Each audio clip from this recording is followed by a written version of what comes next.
One way I like to use story maps with my students is to provide a simple experience with information, videos, embedded content and images, as well as quizzes all in one place to teach them new ideas. During lockdown and online learning, this became very important for me. Here is one of my favourite story maps I made for pupils who were experiencing the knowledge of plate boundaries for the first time. Here, I have given my story map a title, Plate Boundaries, the 4 types, and a small introduction for pupils that I deliberately kept short and snappy. I gave them a little bit of advice here to open up their own Glow sign-in, which pupils understand, in a separate tab and sign in. It'll give them a more flawless experience using this.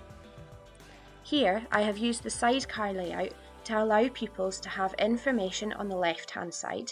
So here, there's destructive plate boundaries and a short introduction. I recorded individual stop-motion videos which pupils can then play directly within this story map to see how the destructive plate boundaries work. This way, I could control exactly what my pupils were going to be exposed to. On the right-hand side, at exactly the same time as this media here, I have also placed a quiz about the destructive plate boundary. Once pupils have finished watching the video, it tells them on the right-hand side that they can complete the quiz. They say which class they're in, this was purely to make it easier for us to mark, and then they complete all of the multiple choice questions based on the knowledge they have just learned in the 5-minute video clip. At the end, once pupils hit submit, it gives them a score straight away. This gamified process helps pupils to keep learning.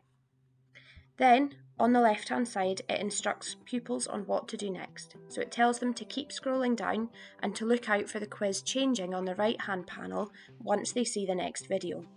So let's scroll down to the next one.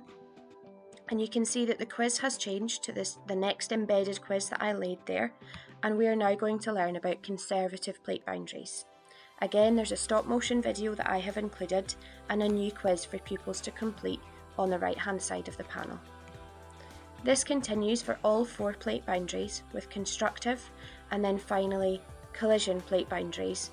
All of them have a video and a little check test on the right-hand side that gives them immediate results. If we keep scrolling down, there's also a card sort activity here which allows pupils to drag connected images together, and again I can mark that really easily and it gives them a score straight away. Desmos is really worth checking out.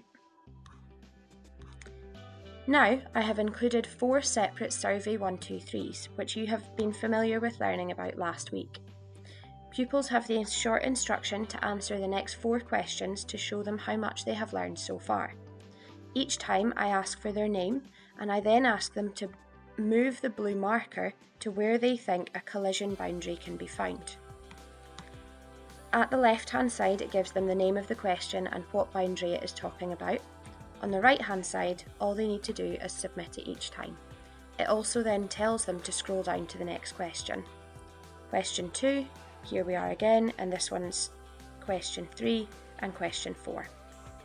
Finally, at the bottom of the story map, I've included a screenshot of what their page in their OneNote looks like, which is their digital jotter, and it prompts them to go to their OneNote and complete their mind map task as a final piece of work for that week. So here we have got lots of different videos, lots of bespoke explanation from me, and self-marking quizzes all in one place that I gave the pupils one hyperlink to access all of this learning. This probably took most pupils about an hour to complete this story map and re-watch the clips as many times as they like, but most pupils were able to access this without any major issues and enjoyed the process of learning about the 4 plate boundaries. For me, using story maps is a really good way to allow pupils to have access to lots of different content in one easy to navigate, login free space. Hopefully you can see why I prefer this method.